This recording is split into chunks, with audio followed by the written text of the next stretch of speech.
Well, tonight, President Trump's war in Iran and rising costs fueled by it are impacting how Americans feel about the economy and his presidency. Trump's approval now at the lowest level of his second term. Only 27% of Americans approve of how he is handling inflation, and 76% now say they're concerned about their personal finances. CBS's Olivia Rinaldi is at the White House with more on our poll and the latest in politics. Olivia, good evening.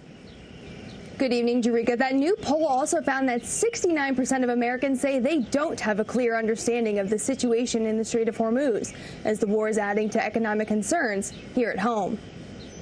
President Trump visited his Virginia golf club shortly after issuing a new warning to Tehran. The administration's focus on Iran has Americans feeling the pinch.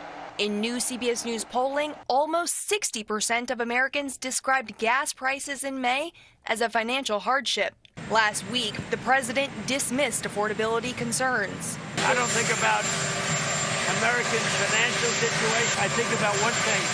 We cannot let Iran have a nuclear weapon. The president doubled down in an interview with Fox in Beijing. That's right. That's a perfect statement. I'd make it again. When you tell somebody you're going to have to pay a little more, not that much more, a little more for gasoline for a very short period of time, because we want to stop the threat of being blown to pieces by a lunatic, everybody says that's fine. President Trump ran on an economic revival, yet nearly two-thirds of the country say his policies are making the economy worse in the short term. So as soon as we get that straightened out, we will get back to the kitchen table issues. But the president scored a political win last night, boxing out sitting Republican Senator Bill Cassidy from a runoff in the Louisiana Senate primary.